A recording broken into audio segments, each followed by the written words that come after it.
to use it. Greetings in the Tribune deity, whose we are and whom we serve.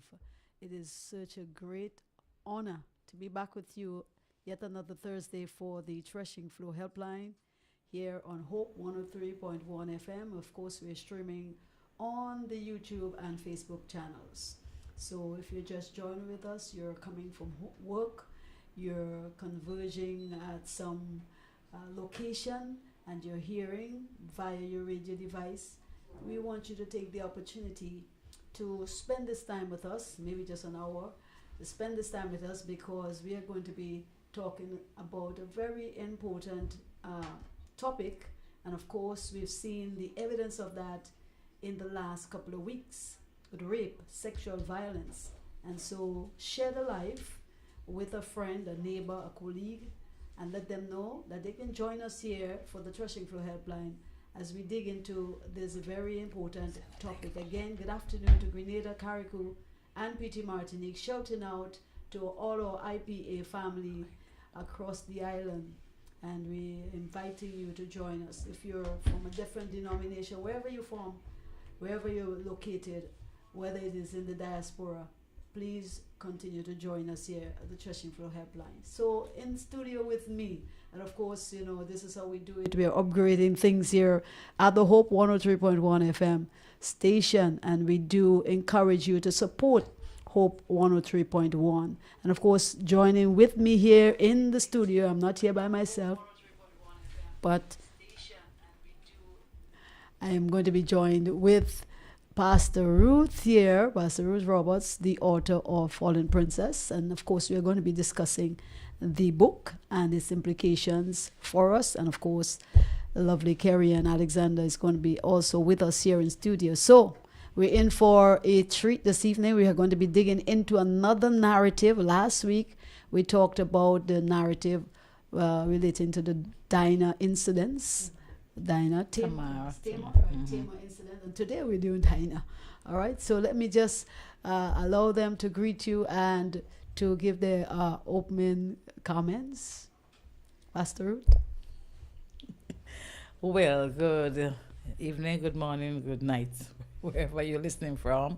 It's such a pleasure for us to be with you again. It's always a pleasure, even as we go through the process of just engaging you, like maybe for some reminding you, for others just encouraging you, those who have been probably victims of sexual violence or rape, whatever stage of development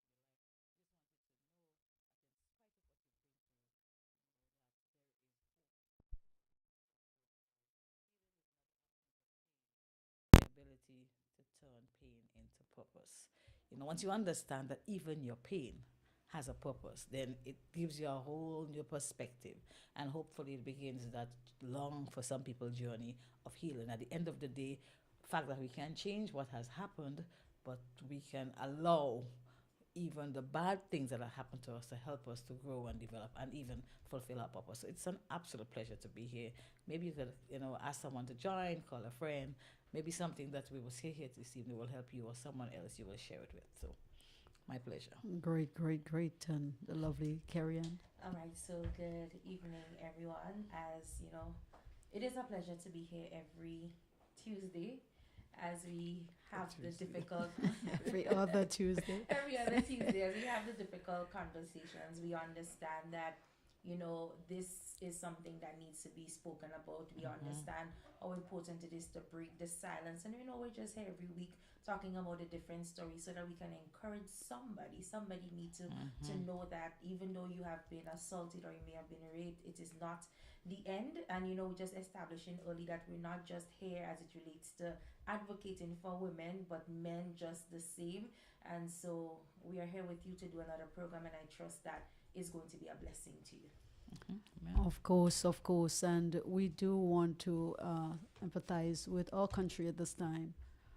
Facing all of these tragic circumstances, we've had in the recent times 2 assault really on women, one sexual and one maybe just domestic violence or intimate partner violence. And we're still hearing about other incidences maybe this past week. Again, is another incident. So this is serious for us. And those of you who are joining us online, you will know this conversation is very relevant to what's happening in our culture today. So we are going to go straight into it.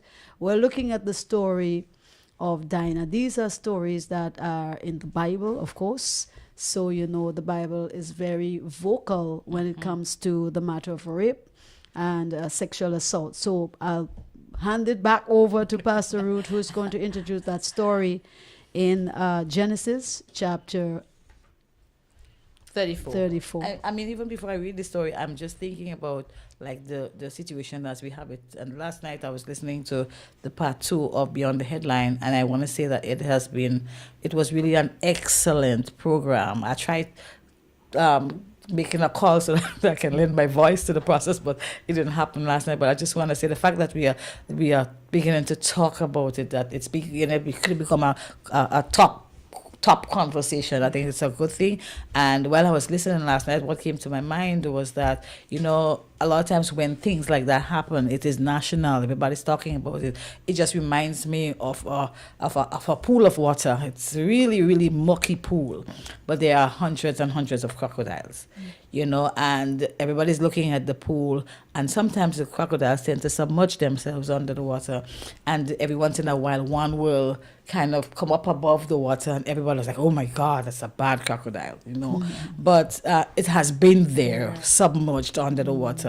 And I think in the same way, that's how we treat, incidents of rape and sexual violence. People, something happened, they talk about it, and then after a while, nobody says anything, and then something happens again, and the conversation heightens. It's my prayer that this will become a conversation that does not go in this up and down cycle, that the victims need people to advocate on their behalf, at least to say, some one way or the other, like, I'm not alone, that somehow, people care about, not just about the hype or the sensationalism of having an incident of that nature, but really understanding that every single day, persons who might have been abused or who is being abused, so the incident is very prominent, and we want to keep it in the highlight. So I really want to congratulate the team or Beyond the Headline last night. Excellent program, and I think we should continue to have programs of that such, right? So chapter 9. So, of course, we are focusing on the fallen princess, bound only by silence, breaking the chain of sexual violence. And chapter 9 talks about the defilement of Dinah. The book of Genesis recounts this very disturbing story of Dinah, the daughter of Jacob and Leah, who went out to visit the women of the land. While there, Shechem, a local prince, sees her and sexually violates her. However, after the fact, he claims he loves her and asks his father, Hamor, to arrange for them to be married. When Jacob heard what happened, he waited until his sons returned from the field. Hamor went to speak with Jacob and propose intermarriage between their people. Meanwhile, Jacob's sons are furious over the dishonor done to their sister. Simeon and Levi, Dinah's brother, deceive Hamor and Shechem, agreeing to marry only if they and the men of the city are circumcised. Hamor and Shechem agreed, and they are convinced the men of the city to comply, promising unity and prosperity. On the third day, when the men were in pain from the circumcision, Simeon and Levi attacked the city.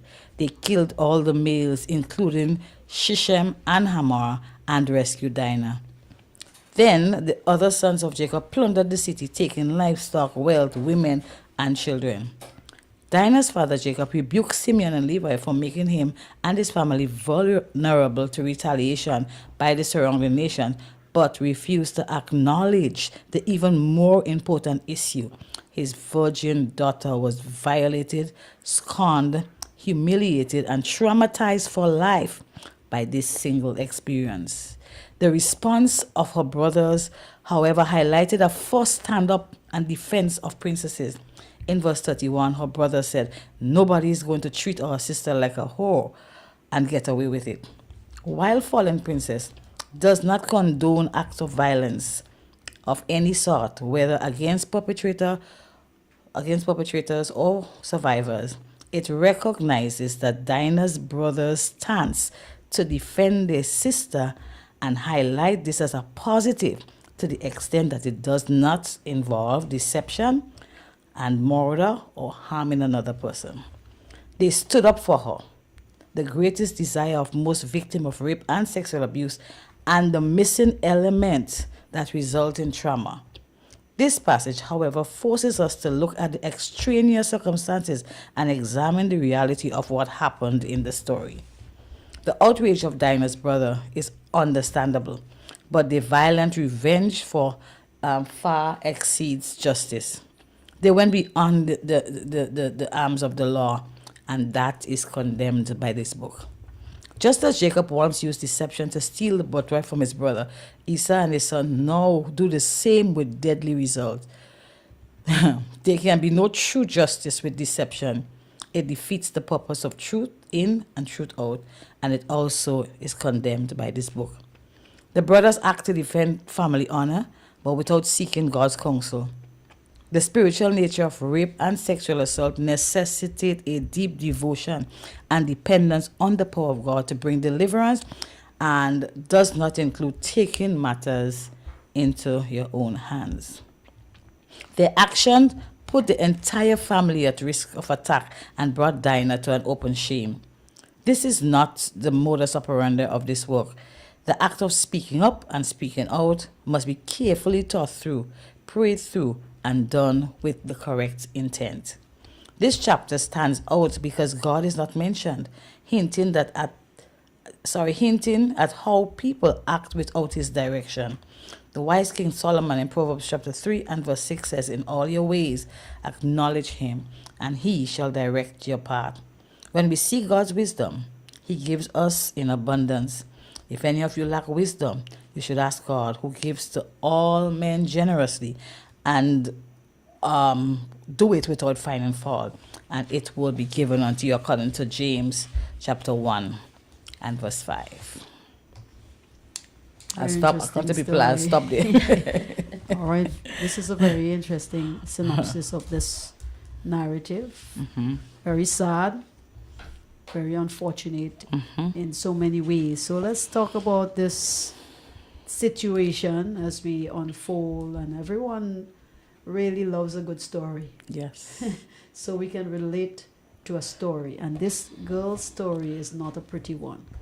But here is the narrative before us where she is, I remember preaching a message, don't go there, but she perhaps maybe let's imagine that she would have, followed her girlfriends or would have been invited to, go down into this new territory, as we will understand from our young people today.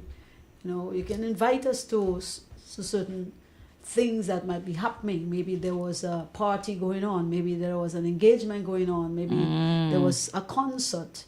It might have been a good thing as well as it may not be a good thing. But the reality is that she found herself in that city. And what met her there was not a welcome in arms to say, sister, where are you from?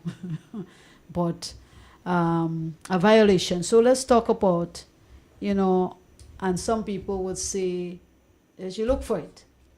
Or if she wasn't there, sometimes our mind try to justify things happening. We put in, filling in the blanks, Why did she go there in the first place, or she should not have been there in the first place, or maybe she was a little bit too curious. Maybe she should have asked.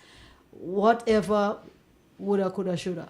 But the reality is that she's here in the city, and this is a tone in her life. Yeah, Keri-Ann, I want to add some perspective. So, if we're going to add perspective to the story, it says that, Dinah went to visit the women of the land. And we're just looking at the story in itself. And as Bishop was saying earlier, we do not know, right? That's what she went for. But she went to visit the women of the land. And the local prince, again, somebody with status, somebody with authority, right? The local prince saw her and he took her and he assaulted or violated her, as verse 2 says, which we know it kind of indicates sexual assault. I mean, just thinking about that aspect, at the same time, the local prince probably could have had anybody. Right? And here we see Dinah just going to visit the women. So it links to Tamar in a way, being in their innocent state, Truth. just being normal, just carrying about their lives. And here we have men praying. That's a good way to put it. I mean, so someone can't just walk down the road anymore.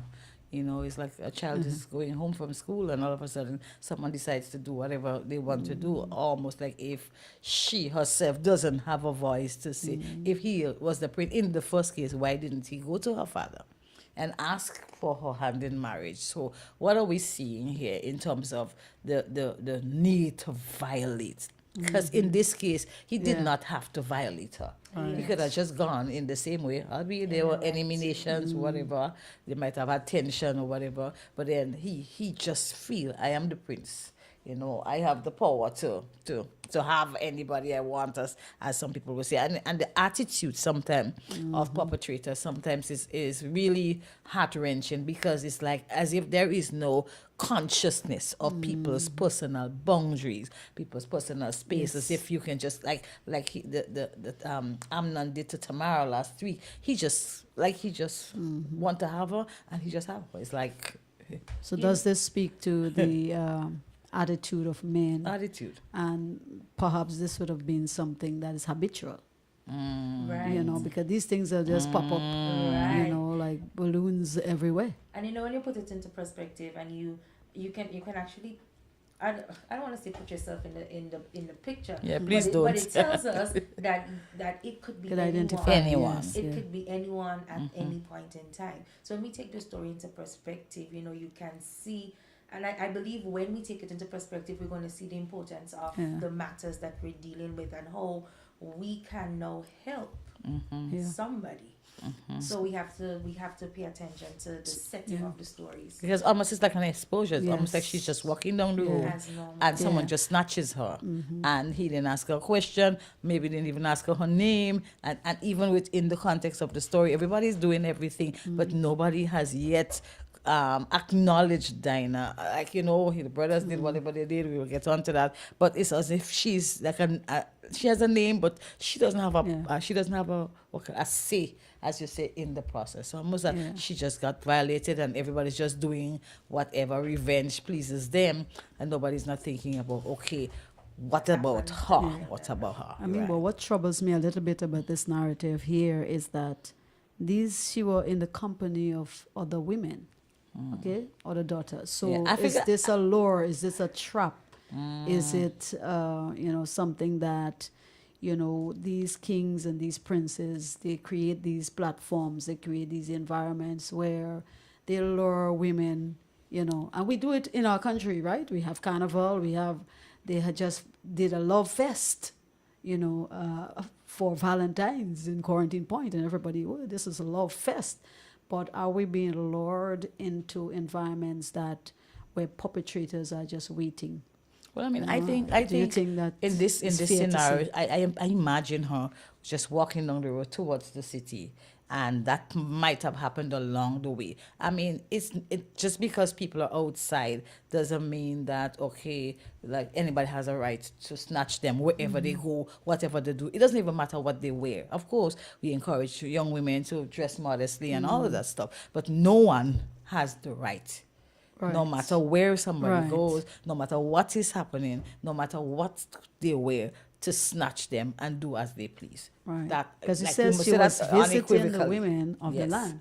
Right, so she was going to visit them. Right. Yeah. I mean, that could have been something that she did habitually or Right, for the yeah. first time. And he might have been looking at her Yeah. because I mean, the lineage of Jacob and those women were like Yeah. really beautiful. So Yeah. I imagine Dinah would have been a really beautiful Yes, woman, you yes. know, because we had Sarah, we had Yes. Rebecca. They had the you know the history of being extremely beautiful when when Sarah, when Rebecca went down, the kings, like those people in authority. And imagine that they just a person with power. That doesn't necessarily mean it has to be someone like a king or a prince or someone Right. that thinks that they have the Right, to do right that. to have whoever, because we have a culture within our That's the attitude system of men, yes. of men that they can have any woman they want, and that women somehow don't have a right to resist them. So then if a woman would resist them, they will think about the Right. calypsos. Sparrow has Yes. some really Some really- chilling ones. and it's like it's being almost silently Right. inculcated as a way of life, the way that the bragging rights and the things that people will do and say. And they bet on women, or they put up what you call or that I mean, this I will get that woman by so and so means, whatever. So there is always like this, the attitude of, okay, I don't have to ask. Oh, no, I can control. have. If she don't have money, if she need help, if she's in a vulnerable position, like whatever, then I can just give her whatever she needs. And because I'm giving her whatever she needs, I have the right Makes to it have right, her yeah. anytime. That she doesn't have the right to say no. And I Yeah. say no, she has the right to say no. Whether or not Yes. you might be helping her one way or the other, she has the right to say Yeah. no. Because You know, even so- we were doing a program yesterday in our church. We had one of the officers that are very knowledgeable and experienced in those areas come and talk to us. And some of you might know him. But he was talking about it across the board, right, in terms of the violation. And of course, with boundaries and respect for different boundaries and different thing in terms of women's body and inappropriate touch and inappropriate gesture. But we were talking about that in our Bible school yesterday, even going back to way back in the early history. So when I looked at all cultures, whether you're Indian, African, Chinese, Europeans, whatever your nationality is, the same thing exists when it comes to sexuality, when it comes to sexual gratification for male. We were kind of tying that into the whole perspective of male dominance, right? Because it also ties in creation-wise into dominance. Okay, sex has the tie with control and with authority, and because we don't understand it, it becomes abusive. So men never learn, and even the subservient dimension of women that were faced by history and time, where women were subordinate to men, or where women were the properties of men, or where women were disregarded in society, devalued because of men. And one of it ties into their sexual needs. Because if you can control a woman, or if you can get her to submit, then you can have sexual pleasure that you will. That's just my theory. By observation over time, it may have certain questions to it, but I believe, as we've seen it in different ways, look at how it plays out in the Bible.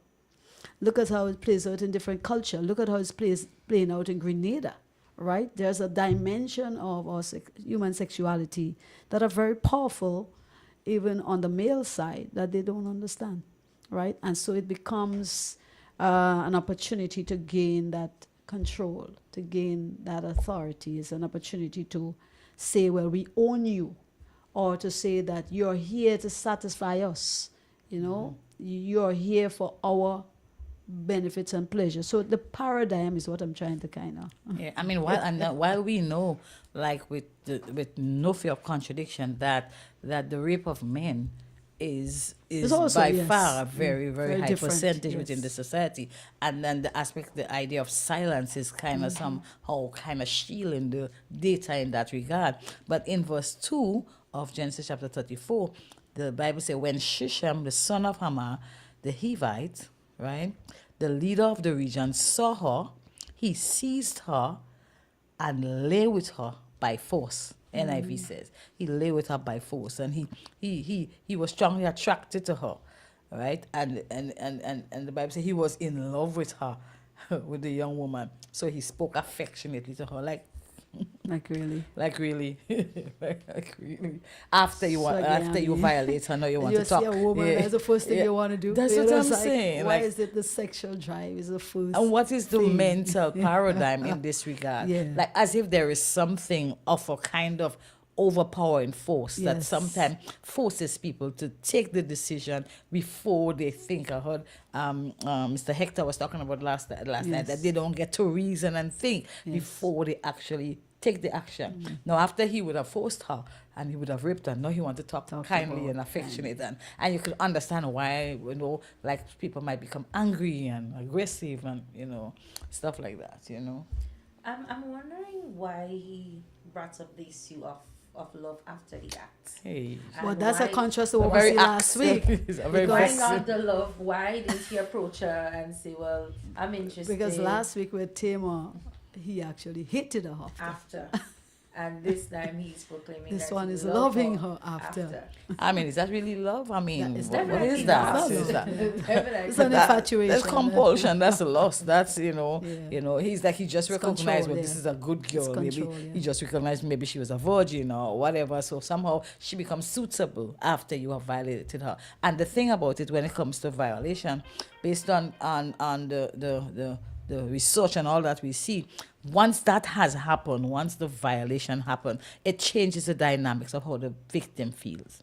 Right? So how am I going to be like violated like that and then have to turn around and love you? And it is a kind of violent exposure that happens, as if the woman does not have the ability to feel, Right. to choose, Right. to decide, and that I think sometimes is where it's painful to see, and a lot of women and men suffer in silence because some are violated by their intimate partners, by their husbands, by their wives.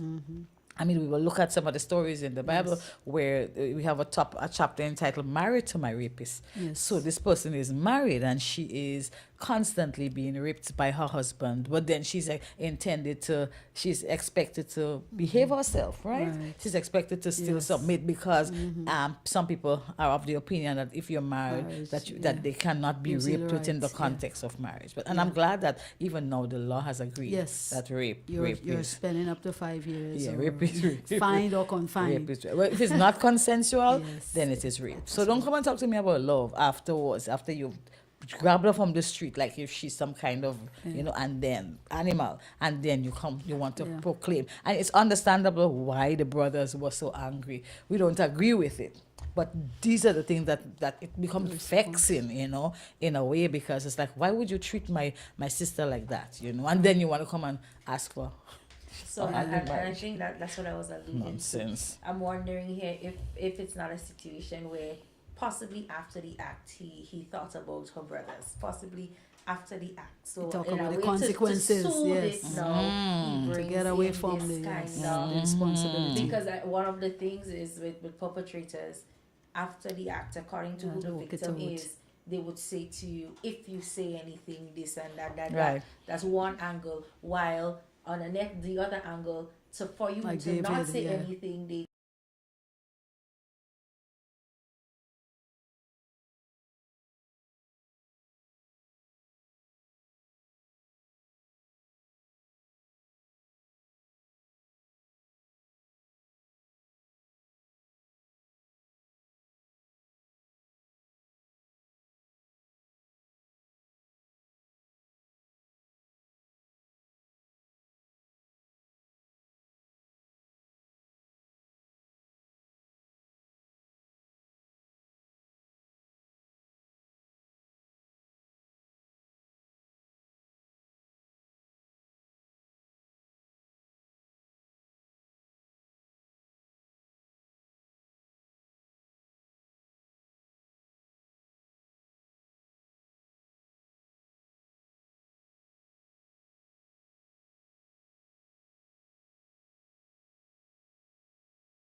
nurtured.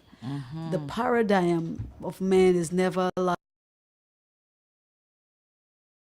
girls can you have? Yes. Hey, I have the most. Hey, I'm challenging you to get that one over there. It's never respect. It's never, self-control. It's never those things. So this is a society that we've seen that very clear. Women have no voice. And I think that's why we're speaking up. That's why we have to amplify the voices of the women, because it doesn't matter what happened. At the end of the day, if the society starts to speak, because even within the context of communities, people have a very good idea who's being violated. Truth. They have a very good idea who is violating. They know the who. Yes. Right? There is a chapter in this book talking about the village ram. Yes. They know exactly who is doing what, but who is speaking. Truth. Unless something comes out like the crocodile up in the air, bites someone, nobody is speaking. They know within the community, they know who vehicles stopping where, who taking who to school, who giving who money. They know all of that. And it becomes a kind of attitude of gossip more than it is. And they don't speak. If someone comes in, the police or anybody comes in to ask question, nobody's speaking. Nobody have anything to say, but I mean, behind, as we say. But we also learned yesterday that there's mandatory reporting, as opposed to times in the past where, mind your business, stay in your lane, stay in your section. What we learned yesterday is of what if there's a suspicion. You don't know all the facts, you don't have to go and investigate, you don't have to go and say, well, this is happening. But if you have a suspicion that a child or some woman is being violated, right, you have the responsibility to report, else you are going to be held accountable, fined or confined. That's serious. Yeah. That's And I think it's part of the aspects of what allows, the community to be held responsible for, what. And I think that's a step in the right direction for teachers, for, community leaders, for once pastors. You have custody for for children. And you don't have to say, you can anonymously report. That's another aspect of it. You don't have to say that it's you peeping through a hole and see somebody. That you can report anonymously. The idea is not so much to snitch on someone. The idea is to protect the vulnerable. Yes. Yeah. So as we look at the attitude, so the attitude of the perpetrator versus the attitude but the attitude of the whole community. The father vexed because you go and kill the man and you bring the thing to an open shame. But what about the shame of the victim? It's as if there is a notion that the victim cannot feel shame, and sometimes they just disappear into the background, and that's the end, as they say, of Solomon Gun. Folks, if you're just joining with us, you're here on the Threshing Floor Helpline. Of course, we are discussing the matter of rape and, how the victim is impacted by that. And we're here with Pastor Ruth and Keri-Ann discussing this whole matter. We're looking at the narrative of Dinah, in this instance of Genesis chapter number 26, all right? 34, sorry, Genesis 34, and understanding, the silence of the woman, how she's being violated without a voice, and of course you're into the middle of the narrative, you're into the middle of the discussion. We want you to still join us, share the live, maybe post a comment. We can see you on the YouTube channel, but we really want you to be part of this conversation, because it is very important that we are educated of our rights and responsibilities when it comes to sexual offenses. So we're going to continue on the narrative. So we've been looking, why is it that the woman has no voice when the men have all the voices? And we're looking at those who actually would have stood up for her, still do the wrong things. So let's look at the brothers. At least they stood up. Let's give them. Let's not throw the baby with the bathwater. Okay, they stood up. Right. So, like we said, we didn't hear the voice of Dinah ever in this narrative. she didn't say anything, right? We do not hear her perspective. We don't know how she felt, her pain, her desire, what she wanted, her feelings, right? There was just discussion about her future. Like, they're making arrangement for her to marry her perpetrator Yeah. without even asking her whether or not Yes. how she feels. So, Pastor about Ruth, it. how serious is that? Marrying This your is- perpetrator? That's like, We talked about restraining orders and so on. You're actually going into the house of Into your the perpetrator, house. being married to them. yeah, and then This he, is- he this is snatches her and frightening. literally kidnaps her. This is frightening. This is It's almost it's a control. Yeah. Over and over. Yeah. and It's over vexing. He's going to. and He's over going to. again. Yeah. Mm. This is hard. Decisions about her future is made entirely by those men. Mm-hmm. Her father, her brothers, the rapists, and even her consent to marry was not sought. Like he didn't ask her for Whether to she have his wanted way or with her. not, yeah. He's not asking. So after she would have been violated, shamed, and in those days, if a person was not a virgin, like the act of actual violation, like places that person in a kind of, you would never get married again. Mm-hmm. Nobody would ever look at you. You were more or less contaminated. So now she is in his house. I mean, like, hey, So where does healing start? hey, for God Dinah? help us. Mm. It's a very sad narrative indeed, Mm-hmm. because even in the scriptures here, we are seeing this woman disappearing, as if a magic wand has been waved. Mm-hmm. Okay, and everybody else now is chiming in on this situation to see what they can get out of it. Right. And that's is very sad, because the brothers, they want the revenge, like the Chinese philosophies. They gotta go back and do the kung fu and take revenge. Yeah, And but the this really mirrors how victims feel And and how imagine they're this often guy. I silenced. say, if we're in our culture, they put on the Yes, yeah. Christianity for a while. If in our culture, your daughter, and your daughter have been violated by a man, and the man come and sit down Come in in front your of you. house, Yes. trying to negotiate with you. Somebody can say, where is the cutlass? You're right. We're not promoting Not violence here, but advocating violence. I mean, in the every- natural mind of the black man, Mm-hmm. you have got to get to planners and you going out of the house before you reach my door. Yeah, but then Because remember, you cannot be he coming is a and prince. He's not an negotiating. ordinary man. No, you I know. mean, it doesn't matter who you be. this man is a man with power. This man, Yes. and it is how it parallels our modern day society. And how victims are silenced because of who True. the perpetrator is. True. Like within the context of the society, if we could take a microscope and we could zoom in on perpetrator, you will find them in seats of government. Truth. You will find them in the church. You will find them on pulpits. You will find them in homes and societies, and people look up to them in the Yes. daytime, Yes. and in the nighttime they become vicious Yes. animals and they tear down whatever comes. I'm wondering if there is somehow some kind of spiritual force behind how this is about. And a lot of the men who does that, in truth and in fact, they are insecure. Because you see, they have to use, trying to they have to use those positions to give them leverage. Okay? So if I am a pastor, for example, people would respect me. People would not, look behind the eyes, Skeptically, yeah. skepticism and so on. So it mirrors me as a perpetrator, because you know what is a bait, okay? You know what is a bait. It looks like fish. Yeah. It looks like food, as you preached a message, Yeah. Pastor Ruth, one time. It's not Food food, is bait. it's bait.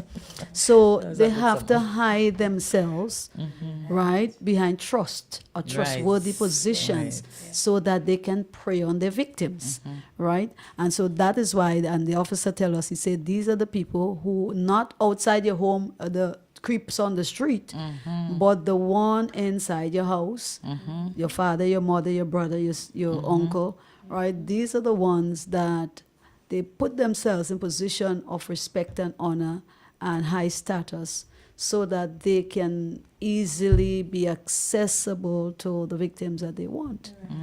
And that is the real goal of it, It's really. about access. Because especially, let's say, for example, ministers of religion, you're engaging with women and people all the time. You don't want people to be suspecting you, so you come in the name of, Reverend whoever, okay? And you want to talk to this person and their family, and you want to talk to this one and encourage this one, and nobody will have a problem with Suspects. that, right? And And then even that though- becomes your platform. And even though there may be whatever suspicion, it's Yeah, not really yeah. true because Yeah, that this is person who will it is. never- This is so. right? Right. So it's So masks it's a behind that. mask. It's a mask position. Teachers and whoever else. And that is what makes it so so like pervasive, because like the victims are Dangerous. forever exposed. Like you can't tell me you come into a church. I was looking at a reel some time ago. The pastor comes from overseas. He's the minister, bishop, Whatever. bishop, whatever, like multiple names. And then the mission is over. He goes to the pastor and literally requests of the pastor to have his way with the women of the church. And the pastor was like, "Are you mad? I mean, how is this even possible? You Where know?" is the gun But now? it's, and he was saying like, "What's wrong with you?" Like Yeah. that. Then if you're not one who condones such things, then you become like, well, you're the anomaly, so to speak, yeah. because it seemed to be happening within the context of the safe space, so to speak, that's supposed to be protecting others. And I think the time has come for us to refuse to be silent, for us to Yes. refuse to, Yes. to pretend that we don't know it's happening, and for us to be able to say, I mean, and if there was a way we could name the perpetrators, if there was a way we could highlight who they are, if there was a way that we could make noises about them, in a way you don't really want to shame people, but if the person continues to be, once it's habitual, it's almost like they become a lethal weapon, because Yes. you have generations of women going through the same experience sometimes with the very same person. And nobody dared to say, "Oh, well, it stops Right. here. It stops with Because me." you can't fight the process. Because for me, in my little corner, and I say, okay, Mr. So-and-so with this big title, and I'm just going to look like the one, hey, you're just trying to bring down the man, you're so so you're just discrediting, you have some issues, whatever. So they're going to throw it back, Because even as we're looking at the upon SB victim. cases now, Yes. it's like the people who are involved with SB, they're so powerful. When a woman comes out to speak, everybody make her look like she's a gold digger, or she's some kind she's of, she has some trying to kind of get some external gain from it, agenda, yes. or she's supposed to get something because she's talking. So all of this time, you're being violated. You're being taken advantage of. Nobody's being saying silent. anything. You're silent. But the minute time you begin to speak, then everybody looking at you with a microscope. Even when they were talking about Bill Clinton and all of the Yes, things that yes. happened, they make the media made the Made young it woman look. look as if she was just trying to bring down a president. It's like, Yeah. so that's the attitude that we see about like this whole issue of rape and sexual assault, that the majority, the majority seem to be on the side of the perpetrator, even if they don't say so. Right. Even within the context of the court and the processes that has to happen in order for someone to get justice in the court system. Some people, like they were saying last night, some people give up. Some people decide, you know what, I'm Yeah, not going the through with this process is anymore. too It's causing hard, too much yeah. exposure, too much shame, and it's as if the perpetrators bank on those on kinds. those The kinds system of, too. yeah, so that the system system is too complicated. yeah, and so that and demands they have too to go back much. into the Yeah. court, and they have to someone was telling me about a story. The girl came because the girl was a kind of, well, as we will say, she was kind of out there, and this person raped her. And then when she went to the court, they made it feel like because of her Yes, lifestyle, yeah. that's why it's almost like she was a rape waiting to happen. But it doesn't matter if I did not give you consent, it is rape, Yes. So if within the context of the lawyers have to defend who they have to defend. At the end of the day, a lot of the times the victims are the ones who get the worst end of the stick. And we want to say to women out there, you have the power over your body, and you have the to right take to say control. no. You have the right. You have a voice to your own sexuality and to your own sexual pleasures and choice, right? Each of us has that choice, whether you're male or you're female. You have the choice, all right? You cannot impose on others' rights and responsibilities, right? So this is interesting narrative. I'm asking myself the question: why is this thing in the Bible? Why did God choose to pen this in the hands of the writer? Not so much because we want to, expose a narrative of sexual dimension in Christianity, but I think this has a greater, because the Bible does not condone it, At right? all. And we have to realize that it's not an opportunity to condone, to say, well, this is it, and it's in the Bible, so that is it. Some people use the Bible to justify. But I think it shows the depth of Israel's sin, the depth of the depravity that is happening at familiar levels, right? Even among kings, even among people who God has called and with purpose and with an assignment, and they become distracted and they delve into the arms of darkness through this powerful thing that God has given to humanity. It's a good and it's a destruction. It's like a machine gun. You can save your nation. I want to highlight something in verse 5 that I think mirrors our own present day society. Jacob kept quiet about the issue until his son returned home. That's one thing. His primary concern was, verse 30 tells us, his own reputation. Make me stink among my nations. But he was not so much concerned about the safety and well-being of his daughter. And within the context of rape and sexual assault, it depends on who did it. It depends on which family. Yes. It depends. People saying, well, don't go on and bring the family, bring down the family name. Don't go on and make us look like if we, so people is preferring to protect their reputation rather than defend the victim. And I think that's a big deal, because it will bring shame on the family. It has brought shame on the family the minute time somebody violates another. The shame was not the victim's fault. Speaking up cannot be a punishment. You understand what I'm saying? So that if the person within the family, sometimes they're the main breadwinner. Sometimes they are the Mr. Uncle that and the uncle this. Sometimes they're the one that supports the family. And usually, vast majority of cases, the people who do this kind of acts, they're very nice. It's almost like they have split personality. They will provide, they will help, they will share. You can always go by them. They have fake, they have blog, or they have, saltfish in the shop. They have whatever people need. And then they use that as bait in order to wheel in their victims. And at the end of the day, people feel ashamed to talk about them because they have done so much for the family or for the community. So how can we go and say, no, this is what this man has done. Let's cover it, let's hide it. So at least at the end of the day, he lives to see another day, and he continues on his power. So I think that is a big one. How the reputation of his name was so much more important than what actually happened. Definitely. And then he also knew what his sons would have done if they knew. So again, he tries to protect the son from taking the actions that they actually took. They had to kind of deceive him to take the action. And even for them, what they did in terms of the violence is like, it was not so much. Well, I mean, they did it for Dinah, but Dinah didn't get anything from it because she was still raped, she was still violated, and she still didn't have a voice. She couldn't eat the plunders. Right. And she couldn't. She probably couldn't even enjoy the plunder. You understand what I'm saying? And in the plunder, they also took women.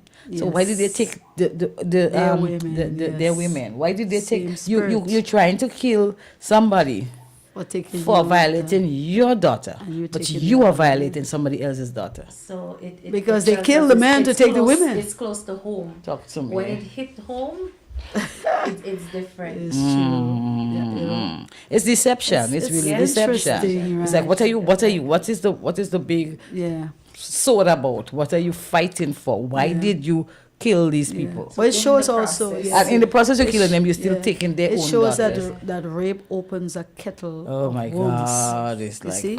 And negative impacts that are being seen after this for many years to come, generations to come. That's true. The impact of that. And while defending someone might be a good, but if you're defending the person for your own honor and not for the honor of the person, then it still doesn't make sense. Because afterward they feel they never ask her about her healing, they never ask her about her need, they didn't talk about her trauma, they didn't use her story as as healing for others, they didn't talk about restoration. So the honor or the focus shift entirely.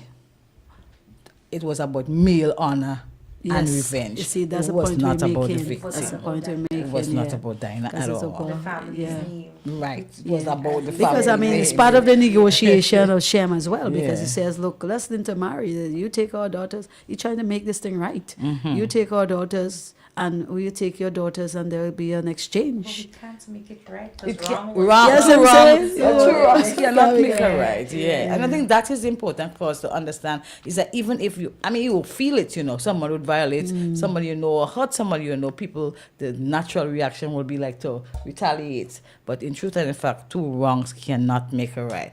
And whether or not you went to kill these people, it didn't honor it. I He mean, didn't correct the narrative. yeah, it didn't yeah, correct, didn't the, correct she anything. still felt how she felt and she was still isolated. And it kind of just brings me to certain situations that you're gonna hear about.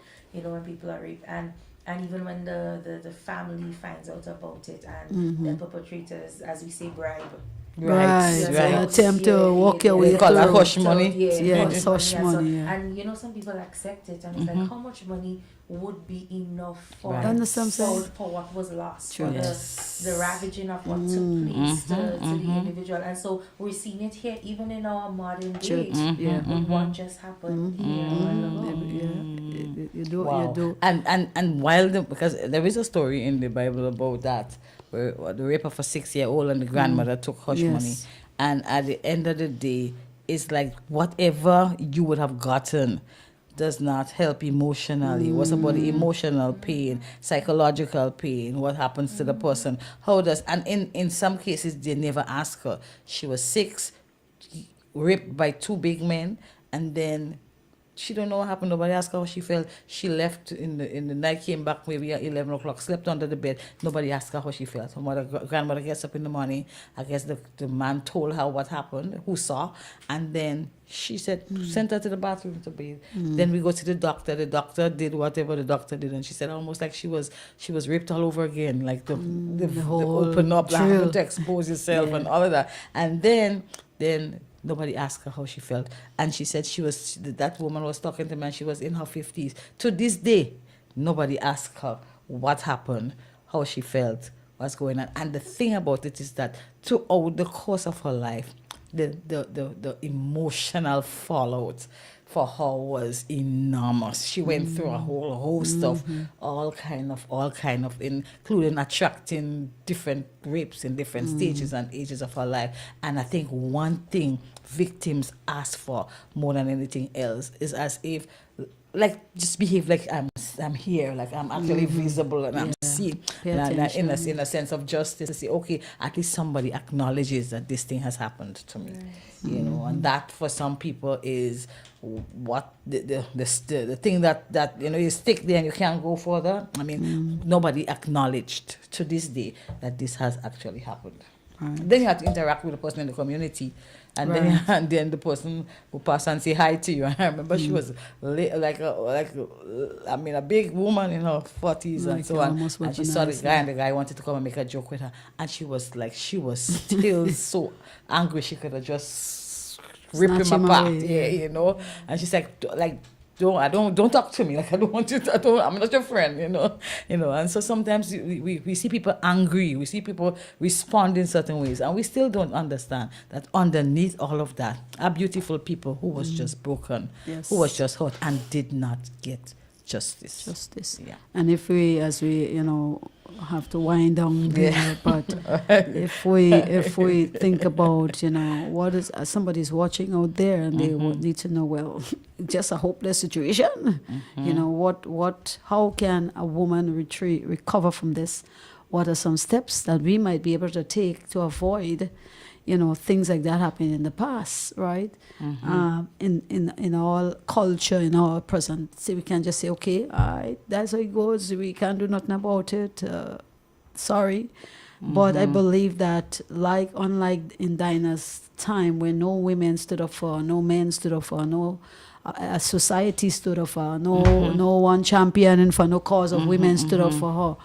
How can we now, in our modern construct, create these platforms? And this is definitely a platform to really lift the voice of women and give them, a platform to express that this is great hurt, it's pain, it's trauma, It's a whole, Kalamazoo of things that they would experience. How can we? Let's talk about ways that we now can become the voice. Let's say for Alejandra, for example, how can we become the voice for her and all the other women that have been snatched away and those that have been disembodied in past times in our country, all the homicides that are being inflicted in our country with women having no voice. How can we now become the voice spiritually and community-wise? So let's talk about those I think interventions. over the years, the issue of rape and sexual assault has become more prominent. More people are talking about it. More people are actually writing about it. And I remember when I went to the UK, one of the consensus that I got when I went through is that it was the first time they saw the issue being written in the voice of a black woman, and that matters in some countries where black women are treated as if they're not the same level as other women, and that was one of the selling points, so to speak. They told me that at least they didn't have that kind of experience, and I think now more than ever, women are speaking up. We are hopefully speaking for those who have not yet begun to speak, right? So I think the song is being echoed, and we are hearing more and more people refusing to be silent, and I think that should be encouraged, and I think that should, like they were talking about last night on the Behind the Headline, it has to be a faceted approach. It cannot be like, so from the church perspective, from government, from the society, from like everyone, because like they were saying, not based on what's happening, the difference in how it affects different kinds of people. Because some people, you might say, not only people who are economically downtrodden that gets raped. Right. There are people within the society who are in high positions and who are leaders and who have money and they have been raped. So a lot of times we think about victims, we only think about persons who are vulnerable. Of course, persons who are vulnerable, do suffer in a different kind of way. But what when you're the leader of a company or the leader of a department or the leader of some kind of institution, and you have to deal with people, but underneath the manager, powerful persona is a young girl who is still battling with rape and sexual assault. So I think, and how am I going to come out and say, as a leader of a conglomerate that have been raped, it feels as if people will start treating you a different kind of way. So people tend to protect their reputation. I remember I met a woman, she's a retired public servant in the UK, and she said to me, when I tell you my story, then what? So after I've kept my story for more than 60 years, then I'm just going to tell you my story. And then I tell her my story, and what happens afterwards, So a lot of times now the process that it takes for healing and acceptance and, just how people see you, because people have, there's this thing they call saving face. People don't want to be seen in a certain light. True. So they stay silent and they suffer. So I would want to encourage persons, and when we're talking about breaking the silence, we're not talking about people just getting up all kind of crazy people way and just telling their stories. We're talking about being able to, like you say, prayerfully timed, the way that you will express yourself, and also be able to seek the right help, so that you can walk you through the process. Because after you would have broken the silence, there is a journey. The journey is possible. There is healing on the other side, but for many persons, it may not be as easy as a walk in the park. But the bottom line is, as I've seen in my experience, that once people begin to talk, just the act of breaking the silence alone becomes kind of like a carrier of the pain. And after you break this, almost like you want to go and thief some sugar cake from a piece of cake from mommy, pinch the cake, or pinch, in my case, pinch the pig's note. Almost like as much as you were saying, Lord, I want to thief the pig's note, I ain't telling nobody.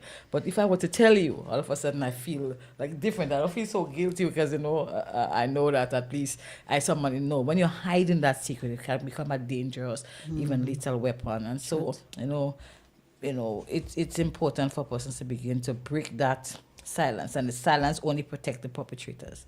Right, but it really hurts the victim. So you can be healed. Yes. Healing is indeed possible. Might be a journey, and for some people, the journey might be different in different aspects based on who you are. But I have seen people walk through the process. I have seen people, walk and get on the other side of healing. Like we say, healing is not the absence of pain, but the ability to turn pain into purpose. And once your pain have a purpose, somebody else will get delivered. Just by virtue of someone else getting delivered because of your pain, that is also part of your healing. Right. Yeah. And it's also important to know that you have community. Right. So those of you who are, maybe you have been victims, or you know persons that have been victims of sexual violence, you can get a copy of this book, Fallen Princess, Bound Only by Silence, Breaking the Chains of Sexual Violence. And you can read this, and this can become a resource for you, and also a source of comfort for you, knowing that somebody is also identifying with you and your issues. So we don't want you to burn in silence and to do any kind of strange things that can, affect your well-being and your future. But there is hope for transformation. So as we wrap up, ladies, we can talk for the whole night, but because this discussion can take us, I'm telling you, into a lot of dimensions and channels and directions. But we want to say to those that we are creating this platform so that women and girls and even men in some instances can have a voice and could come out and seek help, not so much, as we say, to expose the perpetrators, but to find healing and restoration and to find purpose again, meaning for life after being violated. So what are our closing? I see Pastor Ruth here, you have a prayer, and in each chapter, some specific sections of the book, there are strategic prayer points or a section for the reader to pray as they are processing these narratives and the things that are contained in the book. So tell us, maybe you want to do the prayer. That's okay. As, I think what the book is kind of written like a textbook style, right, so that it gives you, the ability to go back in the scripture, to read, to pray through, and so on. So this one is directly related to the violation of Dinah. Lord, I bring the situation before you, and this person reading this book, who has been wounded or unjustly treated, or who is aware of someone else who is enduring similar pain. I bow my heart before you in honest reflection of this individual's feelings and emotions at this moment. I pray for divine guidance. Please grant them the strength and clarity to respond in a way that is thoughtful and just. Allow this moment of honest surrender to fill their hearts with the wisdom needed to take the appropriate actions and that can lead to healing and resolution. Help them to feel the weight of your love and compassion in this moment, and may they find hope in the pages of your word and the support of others you will connect them with, guiding them on a journey of transformation, forgiveness, and healing in the name of Jesus. Amen. And of course, as it says, a journey of transformation, It's a journey. a journey of forgiveness, and a journey of healing. And that's the essence of what we are communicating this evening. For those of you who are just joining us, you come for amen, but you can also you can also go back to the recording, go back to the YouTube video, and you can listen many times over. You can share with your friends or loved ones or someone really need to hear this. Again, we thank you so much. I don't know, Pastor Ruth, any final Pastor, closing just words? let the people know how they can get a copy of the book. The book, Or yes. give your number. So it's a Fallen Princess, right? So I have personal copies. If you live in the US or if you're listening from wherever, you can get it from Amazon. But I have personal copies. You can call me on 417-8112, and we'll make connection with you to get your copies. So 417 8112. And I'm sure, I can guarantee almost that those of you who take the time to go through the book as it is intended will find hope and healing, right, through Jesus Christ. So thank you. You can connect with us. You can also connect with Sister Keri-Ann. Your number is 419-8879. 419-8879. right. And of course, you can also call into Hope FM, Hope 103.1 FM. We also, before we close, we want to alert you of two important events that are coming up this week, I believe. Yes, this week and next week. Of course, we have the Alpha for Men. So those of you that are out there, you want to join with the Alpha program. It's a program for men, connecting with men, sharing the Word of God, and building each other up. It's going to be happening on the 27th and 28th. That's Friday and Saturday of this week. All right. So we want you, men, if you're out there, please, connect, call the station or one of us here. You can contact my number at 417-6415, and we can have you register for that program. We have Brother Ron that's going to be coming in to facilitate that program, so you want to be part of it if you're a man. And the following week, on the 7th of March, as we head into March, the year is going quickly. We have Women Connect, all right? And the women arm of the Hope 103.1 FM station here is hosting a fourth anniversary celebration. I think it's a third anniversary celebration, a fifth. My goodness, a fifth anniversary celebrations, and it's going to be held at the National Stadium, one of the conference room there. So we want you to join from 9 in the morning that Saturday, and we want all of you women, we're across the island. Come on, just connect with Sister Linnell, who's our president. And of course, it's just as the people says, the price is almost free. Okay, Almost free. $60. Of course, that is just able to cater for lunch. So we want you to join us. It's going to be a packed program there. It's going to be exciting stuff for women. For women, by women. All right, that's our motto, and we want you to join our Women's Connect this year. So And keep those 2 dates in mind. It's more than just a conference. It's about more bringing than a women together conference. to support women. Women. And I think if ever a time we need to Yes. support each other, Yes. connect, no matter what walk of life you're from, you don't have to be a Christian. You don't have to be. You just come and then you converge That's a there. We'll at the end of the day, I know.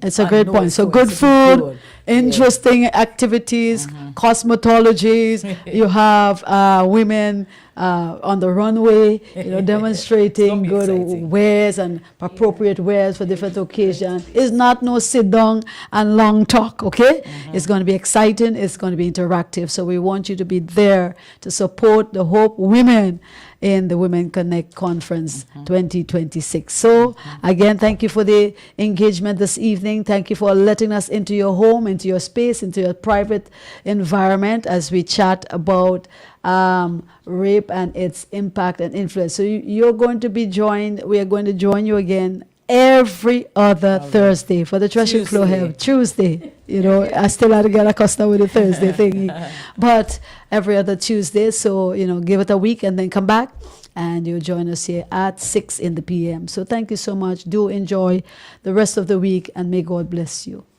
all. Greetings. Blessings, everyone.